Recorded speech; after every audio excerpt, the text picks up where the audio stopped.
bentrok katanya. Mudah-mudahan saya record dan nanti teman-teman bisa ulang lagi, ataupun baru join pun nggak jadi masalah.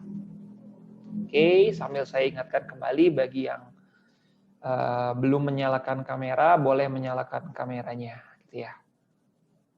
Oke, jadi gitu ya. Jadi saya ucapkan terima kasih yang sudah join di perkuliahan secara online ini, di mana memang waktu-waktu seperti ini tuh banyak beberapa orang yang memang memilih untuk mungkin ada yang hangout juga, mungkin ya keluar gitu, ataupun ada yang mengerjakan sesuatu, ada yang mungkin tidur gitu ya. Tapi ada kewajiban yang memang harus kita lalui, bukan hanya Anda, tapi saya juga harus melaksanakan perkuliahan seperti itu ya.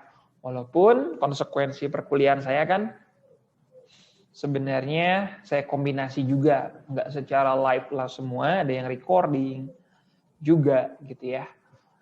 Jadi sebenarnya peran saya tuh sebenarnya saya bisa aja ngasih materi video, saya cari di YouTube tuh ternyata sangat banyak, ternyata banyak banget, dan bisa aja saya simpen gitu.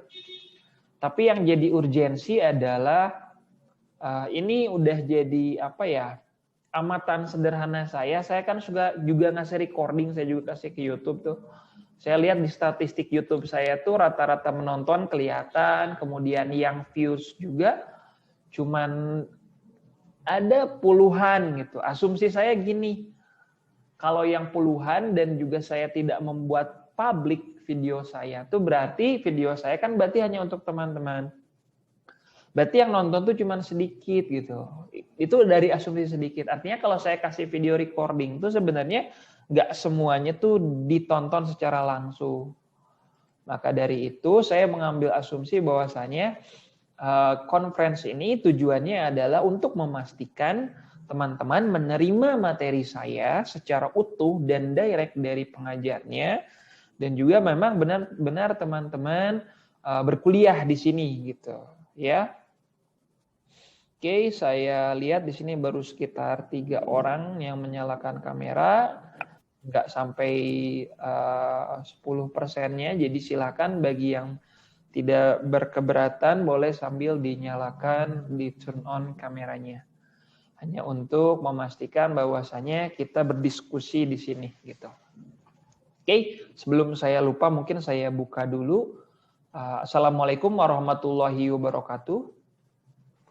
Waalaikumsalam warahmatullahi wabarakatuh. Waalaikumsalam warahmatullahi wabarakatuh.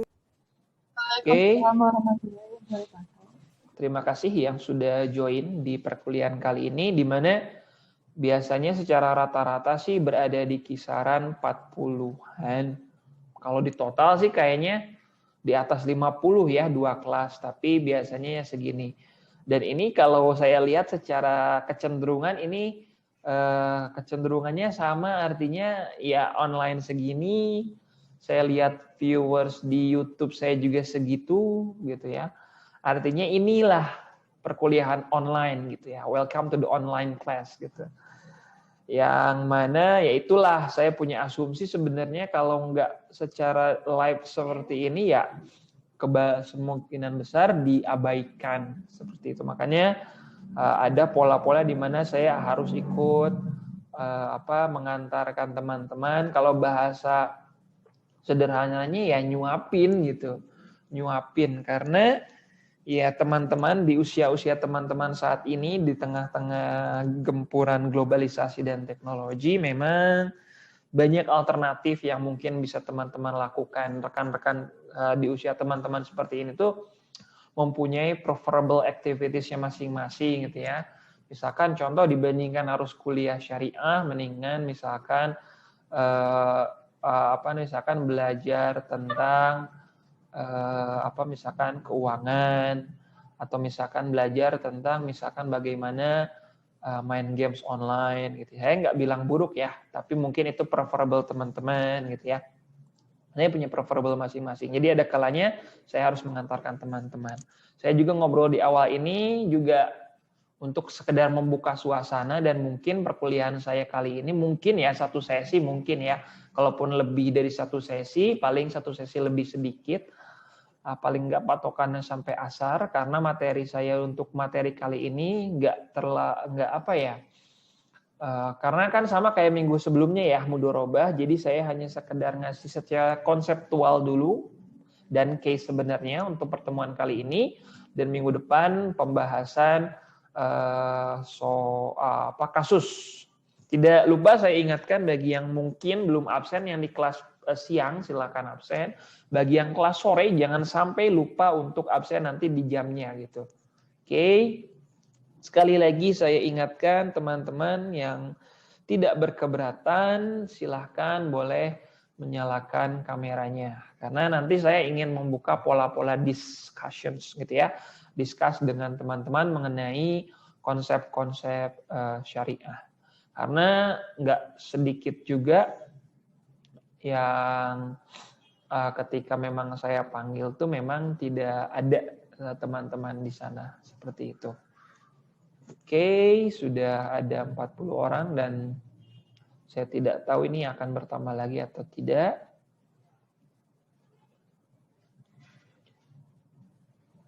Oke, ya mungkin ini baru planning saya, tadi saya nyari-nyari video di YouTube.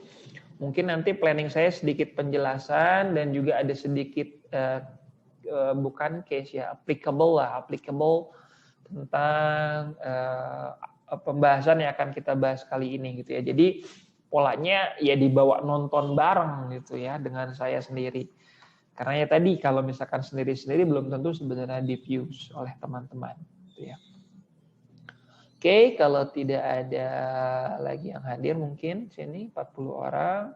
Saya sudah record juga ya. Jadi yang belum silahkan sekali lagi saya suggest untuk menyalakan kameranya masing-masing. Mangga. Saya coba share screen.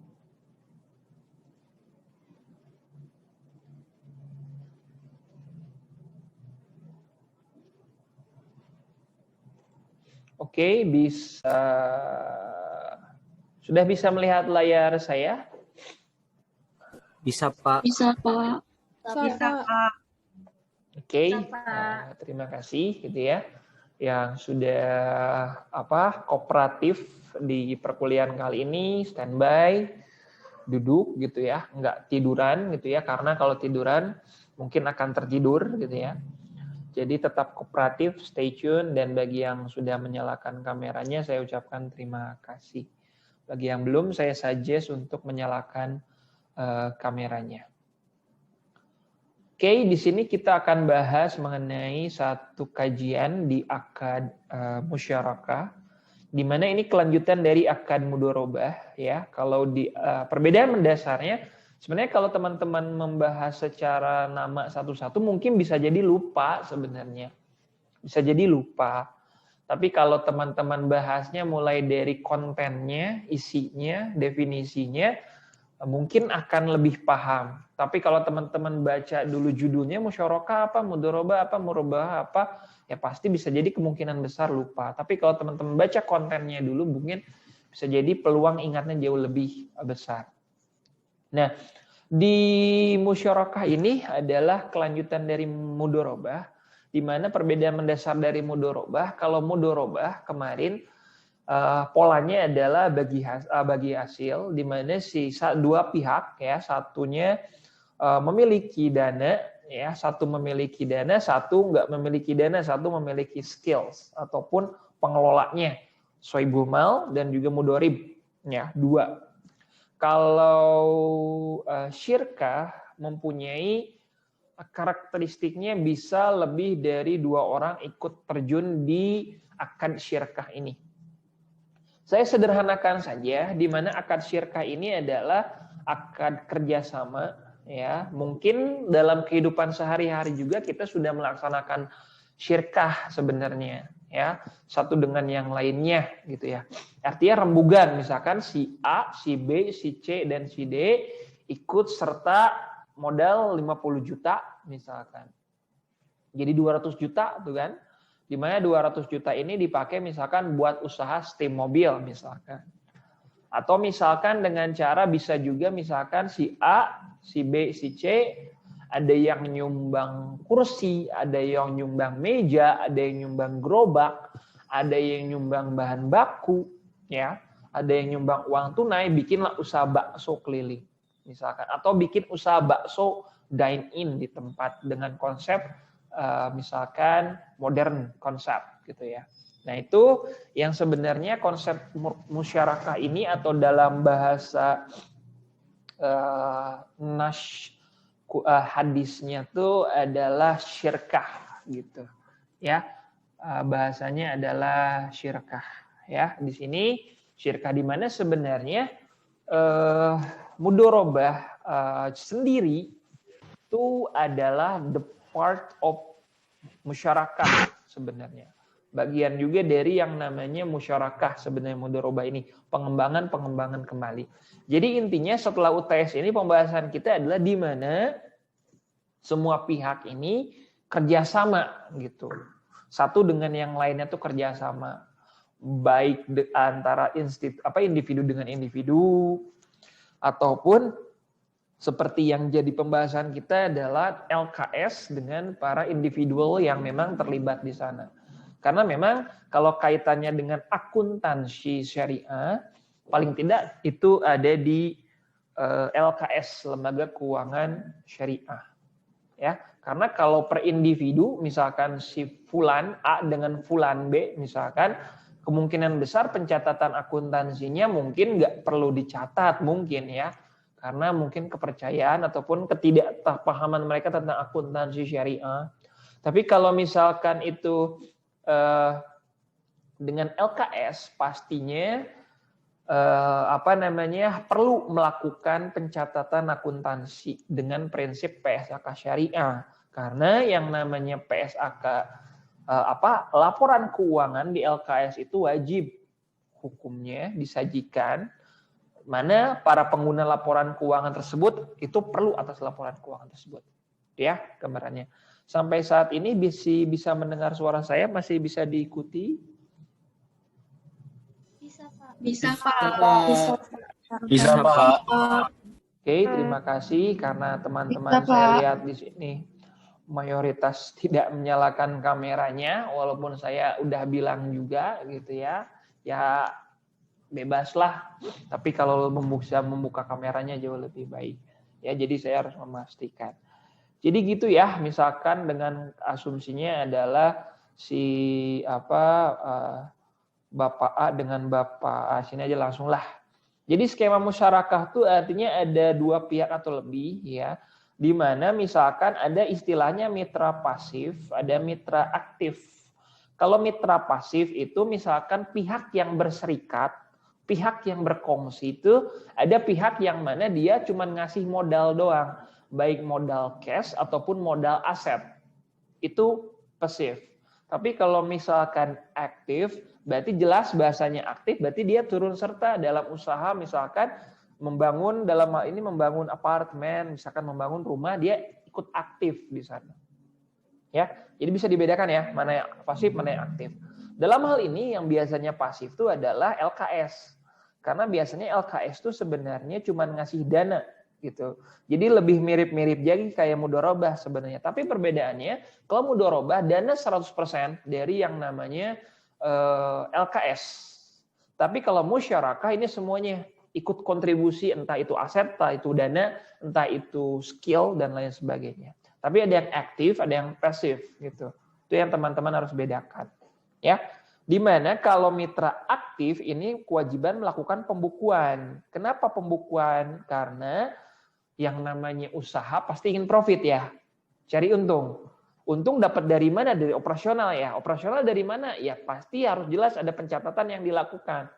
Nggak serta-merta ilmu akuntansi itu bisa hilang kalau yang namanya usaha masih perlu yang namanya untung kita berapa sih, rugi kita berapa sih, aset kita berapa sih.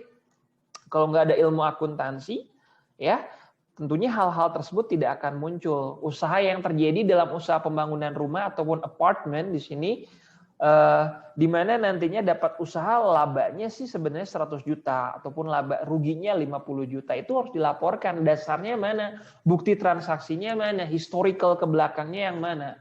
Itu. Nah, itu yang mana itu harus secara gamblang disajikan dalam pembukuan based on Syariah principles di sini, ya. Jadi mitra aktif di sana. Ini di mana keuntungan tuh dibagikan berdasarkan nisbah. Persentasinya sama, nisbahnya kayak mudharabah mau berapapun sebenarnya nggak jadi masalah. Mau si A 30%, si B 70%, ataupun 50-50, ataupun dibalik 70-30 nggak masalah. Tergantung kesepakatan kedua belah pihak. Ya. Meskipun misalkan si A ngasih modal itu lebih besar dibandingkan si B, itu nggak jadi masalah kalau misalkan nanti nisbah untungnya mau lebih besar si B misalkan.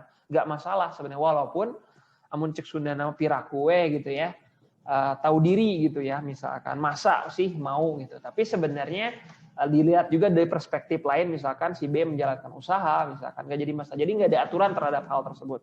Ya, nisbah itu tergantung kesepakatan kedua belah pihak, mau 80% atau 12%. Nisbah dari mana? Saya ingatkan di sini dari keuntungan. Artinya hasil. Jangan dari modal. Kalau misalkan modal, si A modal 30 juta, 50-50 lah biar gampang. A 50 juta, kemudian si B 50 juta, ya untungnya tuh bukan dari yang 100 juta dibagi dua, itu balik deui atuhnya. Tapi dari 50 juta, ya kan, 100 juta nih. Kemudian mereka ada hasil 10 juta. Nah, dari 10 juta baru dibagikan nisbah. Misalkan dari 10 juta ternyata si mitra A dapat uang 8 juta, 80%, kemudian si B dapat 2 juta, 20%. Ya, itu nisbah untung. Jadi jangan sampai berpikir nisbah itu dari dari modal. Sementara untuk rugi, yang namanya bisnis, pasti ada probabilitas untung ataupun rugi. Ya, untung ataupun rugi di mana untung jika rugi, ya, hal ini akan menyebabkan kerugian kedua belah pihak ataupun pihak-pihak yang bersyirkah dalam hal ini. Di mana kalau misalkan rugi dibagi berdasarkan porsi modalnya. Misalkan kalau misalkan 100 juta lagi, asumsikan lagi si mitra A misalkan porsi modalnya misalkan 70 juta. Sementara ini 30 juta, berarti 70%, 30% ya, saya buatnya gampang 100 juta. Berarti kalaupun rugi, nanti misalkan ruginya 18 juta 500 atau ruginya 12 juta 330, angka-angka susah tuh. Susah angkanya, tapi kalau tinggal dikali aja berarti, oh si A tuh modalnya 70%, berarti tinggal dikali 70% angka tersebut. Atau rugi tersebut tinggal dikali 30%. Ya udah tinggal didistribusikan ke pihak-pihak yang bersyirkah. Sampai saat ini bisa diikuti? Bisa, Pak. Bisa, Pak. Bisa, Pak. Bisa, Pak. Oke, terima kasih yang sudah join juga, yang baru join ataupun yang masih mengikuti perkuliahan saya gitu. Oke, itu skema musyarakah. Ya, jadi perbedaan dasarnya adalah kalau mudharabah itu full dana dari si sohibul mal itu ngasih 100%. Mudharib tenaga. Tapi kalau misalkan musyarakah ini semua berkontribusi, ya tuh ada usaha, ada aset, tapi ada yang pasif, ada yang aktif gitu. Sementara kalau kita lihat di sini ketentuan musyarakah di sini ada pelaku dan modal. Kalau nggak ada pelaku, nggak ada modal ya nggak akan jalan gitu. Ada juga nisbah yang disepakati. Nisbah itu harus disepakati di awal. Jangan sampai kalau misalkan wah kayaknya rugi deh, udah deh kamu nisbahnya segini, ya itu nggak bisa, harus nisbahnya harus di awal ditetapkan bagi seorang mitra. Jangan sampai kalau pin untung pingin nisbahnya sekian, kalau pin rugi pin nisbahnya sekian, itu nggak fair gitu ya. Jadi teman-teman kalau udah belajar syariah, barangkali ingin bisnis dengan teman-teman lainnya nih, ingin prinsip syariah, musyarakah tuh yang paling umum sering dipakai itu ya terapkan prinsip syariahnya. Jangan sampai saya udah modal 10 juta nih, saya dapat untung dong dari 10 juta. Nah, itu sama aja riba. Jangan berpikir kalian udah ngasih dananya sekian, kalian ngerasa harus dapat untung dari 10 juta. itu riba, artinya dari pokoknya. Tapi harus dari hasilnya. Uang 10 juta tersebut udah ada hasil belum? Barulah dibagikan. Oke. Keuntungan, ada kerugian, ada jaminan ya. Jaminan sekali lagi kalau dalam praktik lembaga keuangan syariah, pada prinsipnya dalam pembiayaan masyarakat tidak ada jaminan. Namun menghindari terjadi penyimpangan, LKS dapat meminta jaminan. Dalam praktik-praktik terdahulu tentunya jaminan itu tidak diperkenankan. Tapi dalam praktik-praktik sekarang kontemporer ya, itu jaminan tuh bisa dikenakan. Tujuannya apa? Untuk meminimalisir risiko. Dimana kalau misalkan si mitra aktif ini kabur atau mitra aktif ini enggak komitmen terhadap apa yang sudah dijalankan, ada jaminan yang bisa diambil alih gitu ya. Dalam era seperti ini apa sih yang prinsip percaya gitu ya, kecuali sama teman mungkin ya, kadang sama sesama teman aja, dalam bahasa anak muda teman makan teman gitu ya. Ya artinya yang harus kalian perhatikan adalah dalam praktik-praktik kontemporer, meskipun banyak yang bilang syariah tuh kuno gitu ya, ada beberapa pihak yang bilang kuno, tapi syariah pun sebenarnya kekinian, kontemporer gitu ya. Manajemen risikonya ada, manajemen asetnya ada, manajemen keuangannya ada, dan lain sebagainya. Ya, oke. Seperti itu. Nah ini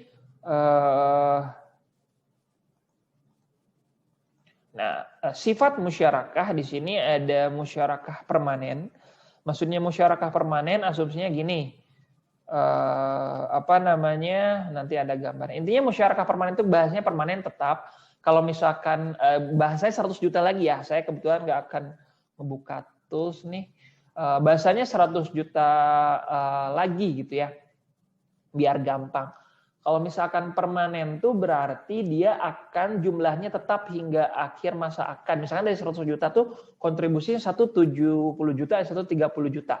Angka masing-masing si A 70 juta, si B 30 juta tuh tetap kontribusinya. Di mana porsi modalnya tuh tetap ternyata porsinya akan segini hingga akhir akad. Tapi kalau musyarakah menurun, musyarakah mutanakisah, di sini ada kecenderungan salah satu tuh misalkan satu tadi 70, satu 30. Ada kecenderungan di mana nanti yang 70 tuh diturunkan. Jadi misalkan turun pindah ke yang satunya lagi. Misalkan di sini turun ke 60, di sini pindah jadi 40. Turun ke 50, di sini 50, turun ke 40, di sini 60. Ya, itu permanen dan mutanakisah menurun. Bisa dipahami sampai saat ini? Bisa, Pak. Bisa, Pak. Oke, Bisa, terima kasih Pak. yang sudah konfirmasi. Ini waktunya 10 menit lagi, mungkin akan saya lanjutkan di sesi kedua. Kalau tidak cukup, di mana sesi kedua nanti nggak akan full, secukupnya waktu saja dan patokan saya di asar aja. Nah, biasanya metode musyarakah mutanakisah ini speakernya tolong dimatikan dulu gitu ya. Oke, terima kasih gitu ya, bocor-bocor nih suaranya nih anak muda gitu ya. Sambil kuliah, mungkin sambil ngobrol dan lain sebagainya. Ini nih yang saya sebenarnya agak sedikit ragukan kalau online tuh. Jadi makanya saya minta nyalakan kamera tuh seperti ini gitu ya. Sebenarnya teman-teman hanya formalitas saja mungkin, kurang lebih seperti itu. Ya, oke. Tapi terima kasih yang sudah tetap stay tune dan mendengarkan dengan seksama. Dan biasanya musyarakah mutanakisah ini digunakan bagi KPR, kredit kepemilikan rumah syariah, di mana akadnya tuh banyak. Kalau yang bisa seperti kemarin tuh akadnya murabahah, jual beli ya, di mana yang namanya LKS beli dulu rumah, jual nih ke yang namanya konsumen ataupun nasabah. Bisa juga dengan metode musyarakah mutanakisah sebenarnya, artinya dua-duanya adalah asumsinya adalah modal untuk rumah. Ya, untuk beli rumah, padahal rumahnya nanti untuk si nasabah, dua-duanya modal untuk misalkan DP nih yang si nasabahnya, sementara pembiayaan sisanya dari LKS. Dan nanti secara bertahap mengangsur si nasabah tuh mengangsur ke si nasabah, ke si ke si LKS dengan skema sewa sebenarnya nanti, di mana secara bertahap kepemilikannya tuh pindah, di mana si nasabah ini 100% akan memiliki aset dari musyarakah mutanakisah. Gitu ya gambarannya. Nah, oke. Di sini syirkah al-bai musyarakah mutanakisah gambarannya. Dan itu tertuang di fatwa-fatwa gitu ya. Kalau teman-teman ingin mendalami ilmu syariah, keuangan syariah dan ekonomi syariah yang saya rasa ini sudah cukup banyak berkembang dan banyak juga digandrungi oleh kaum-kaum anak muda, milenial dan centennials. Di sini pun sebenarnya nggak salah teman-teman kalau ingin memperdalam syariah. Nah, di mana itu sudah ada di DSN, MUI, ataupun di fatwa-fatwa internasional tuh di Bahrain. Ya, di Bahrain fatwanya secara internasional itu di Bahrain, AAWV gitu. Mungkin teman-teman ada yang pernah dengar Bahrain atau belum gitu, tapi yang pasti kalau dengar namanya sih itu benar ke Arab-Araban, ya, Timur Tengah, the Middle East. Ya, jadi pada dasarnya teman-teman harus paham ternyata ada standar internasionalnya juga dari syariah ini gitu ya. Mungkin ada yang berpikiran, liar akuntansi keuangan, PSAK, FRS-nya tebal gitu. Kemudian ada konvergen ke IAS, ke IFRS, kemudian ke IRS dan lain sebagainya. Saya deh cuman coba deh ke syariah deh misalkan. Boleh ada yang berpikiran seperti itu barangkali. Nah ini nih, tadi saya sempat singgung ya, musyarakah mutanakisah, bertahap lah. Tadi saya sudah sempat singgung. Nah, di sini mitra aktif dan mitra pasif yang jadi pembahasannya adalah tadi ya sudah disinggung ya, aktif itu yang benar-benar bekerja dalam bisnis tersebut, sementara kalau pasif itu hanya memberikan aset saja, modal saja ya untuk yang pasif. Nah, di PSAK 106 tentang musyarakah di sini mengatur dua, mitra aktif dan mitra pasif ya. Di mana pencatatan di mitra aktif gimana sih, pencatatan di mitra pasif gimana sih? Walaupun kalau saya kasih notes ke teman-teman, akuntansi syariah itu luas sebenarnya. Kalau contoh aja yang kemarin mudharabah, teman-teman saya cuma menjelaskan satu dari perspektif Sohibul Mal. Akuntansi Sohibul Mal gimana sih? Kemarin sebenarnya nggak dibahas tuh akuntansi mudharib sebenarnya. Nah, akuntansi mudharib sebenarnya kalau ingin dibahas satu semester semua tuh akuntansi syariah bisa olap semua satu arah aja saya gitu ya kalau di kelas, atau misalkan angka semua mudharib belum pingin ngejelasin konsep, itu nggak akan habis. Jadi sebenarnya teman-teman bisa kembangkan sendiri. Jadi sebenarnya kalau di musyarakah sendiri ada yang aktif, gimana sih pencatatan akuntansinya? Kemudian ada yang pasif, gimana sih pencatatan akuntansinya juga? Gitu ya, gambarannya kurang lebih seperti itu ya. Karena dalam PSAK juga harus ada ruang lingkup, skupnya apa, jangan sampai skupnya tuh lebar ya. Kalau misalkan tidak dibatasi skupnya secara pengakuan dan pencatatan nanti akan bingung juga. Nah, kewajiban pembukuan, nah ini nih yang menarik juga nih. Mitra aktif kan jelas ya, dia mengelola usaha dan harus membuat pembukuan ya tadi di awal. Karena harus tahu ini labanya berapa, ruginya berapa.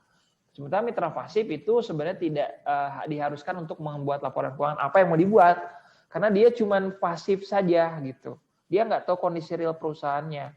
Kecuali akuntansinya, nanti akuntansi pemberian dana dan penerimaan dana. Ketika memperoleh dana ataupun laba, yang nggak tahu sebenarnya aktif yang tahu labanya ataupun ruginya. Di mana di sini yang ini tadi tesanan mitra aktif atau pihak yang mengelola usaha musyarakah harus mencatat terakuntansi secara terpisah untuk usaha musyarakah tersebut. Terpisah tuh gini, asumsi terpisah tuh gini. Kan tadi kerjasama tuh ya antara aktif sama pasif ya. Ya, yang pasif udah jelas dia pembukuannya adalah ketika ngasih dana saja ataupun ketika nerima keuangan ataupun ketika modalnya kembali. Sementara kalau mitra aktif dia harus mencatatkan terpisah tuh gini. Catatan atas pencatatan usaha dia sebagai dia mitra aktif, satu catatan untuk sebagai dia sebagai peserta syirkah dengan tadi mitra satu lagi. Ya, jadi itu catatannya harus terpisah. Artinya dia mencatat sebagai mitra pasif, mitra aktif, juga mencatat sebagai pelaku usaha juga di usaha yang dia geluti dengan mitra satu lagi. Ya, untuk usaha masyarakat tersebut. Nah, ini sebenarnya agak sedikit mungkin membingungkan ya kalau hanya sekedar dijelaskan saja. Coba sebentar. Masih bisa mendengar saya semuanya? Bisa, Pak. Bisa, Bisa, Pak. Pak. Oke, Bisa, saya Pak. coba Pak. sedikit karena waktunya 2 Bisa, menit Pak. lagi juga di sini. Jadi intinya kalau yang A sama B di sini pasif. Di sini ada yang namanya aktif. Ya, dia ini belah pembukuannya sendiri gitu ya. Di sini buku sendiri juga gitu ya. Accountingnya. Ya. Tapi di mana yang namanya ini ada pencatatan masing-masing. Nah, ini terpisah. Tuh kan ini udah usaha juga di antara mereka tuh gitu. Di sini modal syirkah atau nama lain musyarakah bisa disebut syirkah ya. Nah, syirkah.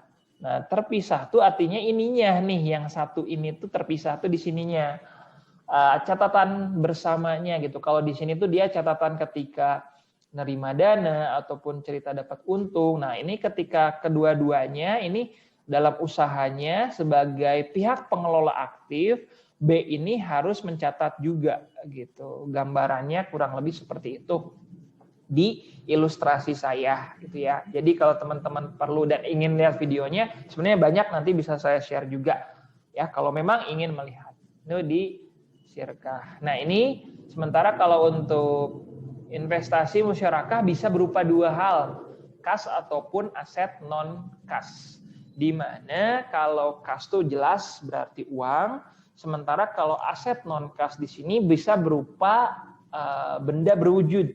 Jangan tidak berwujud sih ya, sebenarnya berwujud untuk gedung, bangunan, ataupun mesin, ataupun ya hal-hal seperti itu, di mana kalau misalkan kas ya berarti dinilai setara kas tersebut. Tapi kalau aset dinilai apakah alat mengalami penurunan ataupun mengalami kenaikan, sama kayak mudharabah. Nanti polanya apakah mengalami keuntungan atas aset tersebut ataukah mengalami kerugian atas aset tersebut berdasarkan historical cost-nya, berdasarkan harga perolehannya berapa, nilai wajar saat ini berapa gitu. Waktunya 1 menit lagi ya, nanti saya ke sesi kedua. Oke. Di mana di sini harus dibentuk hal tersebut. Jadi bisa turun, bisa naik. Nah, pengakuan dan pengukuran. Nah, ini jadi terima kasih, dan itu yang selalu saya cek ulang dan teman-teman masih respon, berarti asumsi saya teman-teman sebenarnya masih stay tune, cuman ya tadi itu gitu ya, yang berdiskusi ataupun bertanya ya silahkan aja langsung dipotong pun nggak jadi masalah. Nah, ini yang memang agak sedikit permasalahan buat kita. Bisa jadi kalau misalkan saya nggak usah, jangan yang deket deh perbandingannya, misalkan yang mudah-mudahan nggak tersinggung kalau ke yang jauh mah ke UI atau UI lah ya, jangan yang dekat bisa tersinggung. Bisa jadi kalau misalkan saya ngajar di UI, wah udah saya mungkin bisa jadi malah jadi bulan-bulanan mungkin gitu ya. Nah, ini yang saya harapkan di Unpas juga ke depannya nggak jadi masalah lah pengajar atau dosen jadi bulan-bulanan mah gitu. Selama itu buat kebaikan mahasiswanya, bisa ngomong, bisa berkembang pendapat, bisa skills communication, bisa menyanggah dan lain sebagainya. Itu yang saya harapkan. Silakan buat ke depannya. Oke, saya lanjutkan di sini. Di mana tadi sebenarnya sama ya, ini polanya dengan yang awal, cuman membagi saja. Ada akuntansi mitra pasif di sini ya, dan ada akuntansi mitra aktif di sini ya gambarannya. Jadi di mana yang batasannya di mana sih? Pasif itu berarti yang cuman ngasih dana saja, sementara mitra aktif di sini adalah harus memberikan aktif. Ini kayaknya salah nih ini. Kayaknya akuntansi mitra aktif gitu. Oke, nah intinya nanti minggu depan saya akan menjelaskan jurnal bisa langsung, bisa juga recording ya. Intinya Ini mendasar lagi, jadi sebenarnya yang harus mendasar kalau kas jelas ya, jangan dinilai ngasih uang sekarang, misalkan 10 juta, nanti ketika diadakan usahanya, oh ini nilai uang saya udah gede nih, nggak boleh gitu, itu riba, gitu kalau uang gitu. Jangan sampai seperti, tapi kalau aset boleh. Kalau aset, ini saya dulu belinya sekarang 10 juta. Sekarang kayaknya aset saya udah senilai 15 juta. Tentunya dengan berdasarkan taksiran harga pasar ya, nah, itu boleh. Nah itu yang paling mendasar di akuntansi syariah, khususnya di musyarakah ini, di mana itu yang jadi pencatatannya nanti seperti apa, gitu ya pengakuannya. Nah sama kurang lebih seperti ini. Sama ini kayak yang kemarin ya, kayak yang apa namanya mudharabah ya.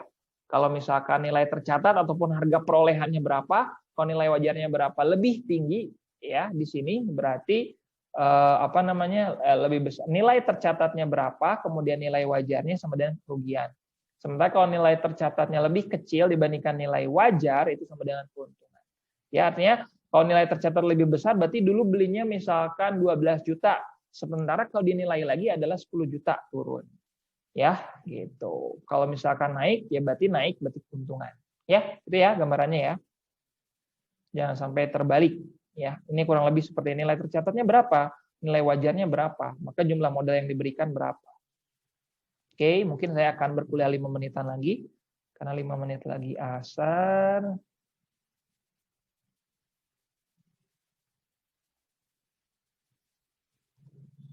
Ini juga akan berakhir atau jatuh tempo tapi belum dibayar, maka investasi masyarakat diakui sebagai piutang.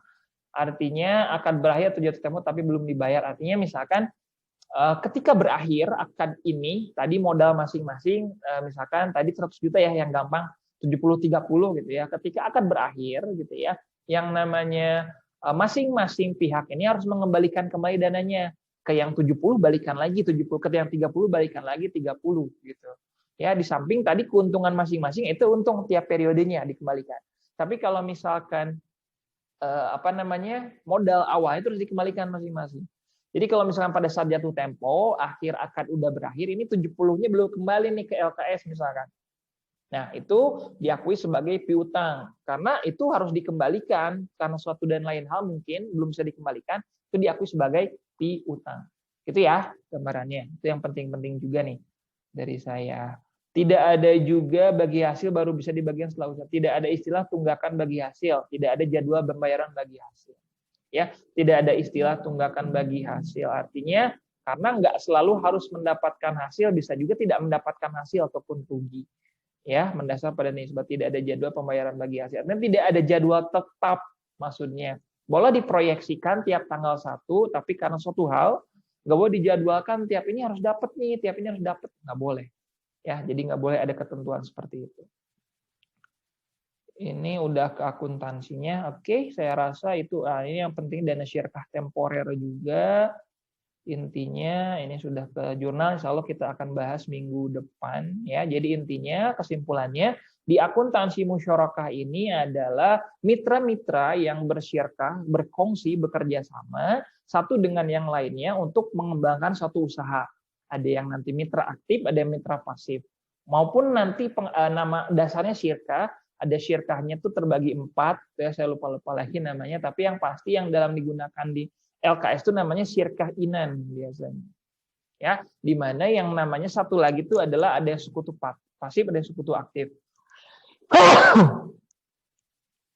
Nah, itu gambarannya kurang lebih di lembaga keuangan syariah di akuntansi akad musyarakah.